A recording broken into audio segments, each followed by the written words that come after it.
Let us seek a private place, and cry our hearts out. Instead of crying, let's stay strong like honorable men and hold our swords high. I will avenge for what I believe only what I know to be true, and do what I can to put things right when the time is favorable.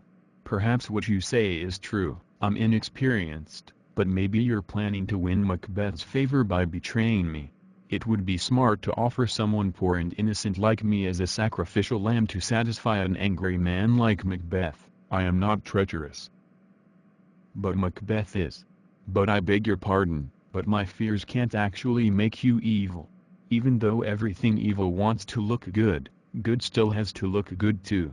I have lost my hope of convincing you to fight against Macbeth. Maybe you lost your hopes about me where I found my doubts about you. Why did you leave your wife and child vulnerable, the most precious things in your life, those strong bonds of love? How could you leave them behind? Do not think my suspicions do you any dishonor. They are to protect me. Bleed, poor country. Great tyrant, go ahead and build yourself up, because good people are afraid to stand up to you. Enjoy everything you stole, because your title is safe. Farewell, Lord. I wouldn't be the villain you think I am even if I were offered all of Macbeth's kingdom and the riches of the East too. Don't be offended. I don't completely distrust you. I do think Scotland is sinking because of his oppression.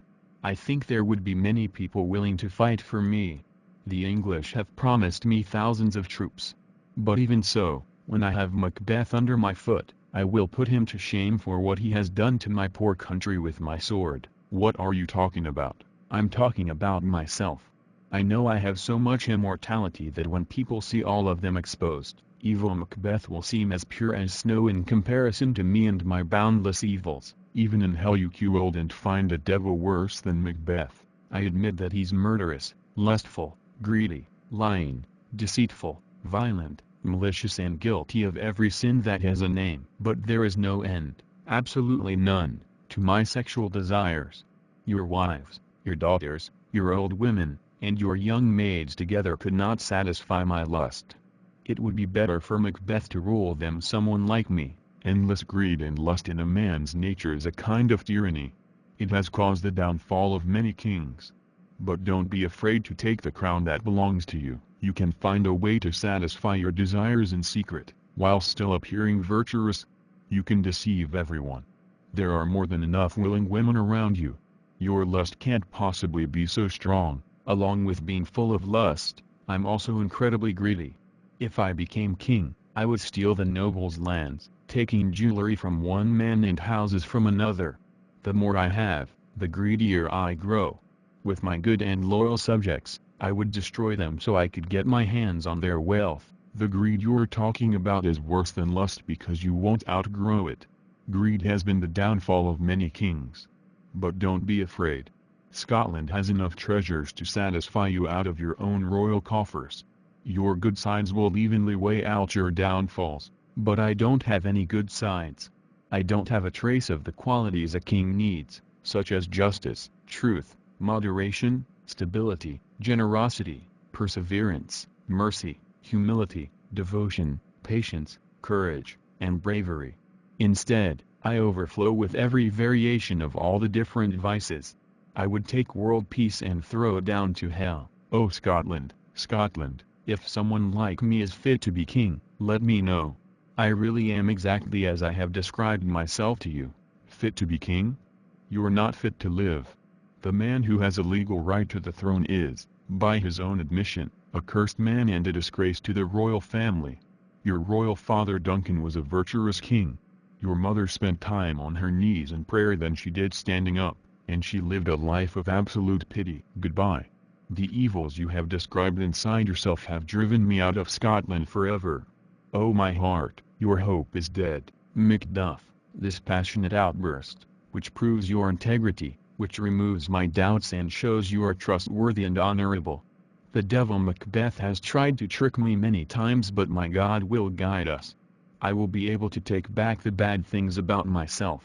The lies I have told about my character are actually the first false words I have ever spoken. The person who I really am is ready to serve you and our poor country. Now we will fight Macbeth together, and may the chances of our success be as great as the justice of our cause. Why are you silent? It's hard to make sense of such different stories. Is King Edward coming out? Yes, sir. A crowd of sick people is waiting for him to heal them. Their illness confounds the most advanced techniques of modern medicine, but when he touches them, they heal immediately because of the power granted to him by heaven. Thank you, doctor. What disease is he talking about? It's called the evil. Edward's healing touch is a miracle that I've seen him perform many times during my stay in England. How he receives these gifts from heaven, only he can say. But he cures people with strange conditions that cannot be operated on. He uses a gold coin that he places around their neck and begins to pray. He leaves his ability to heal in his will to his royal descendants. Who's that coming over here? By his dress I can tell he's a countryman, but I can't recognize him. My noble kinsman, welcome. I recognize him now.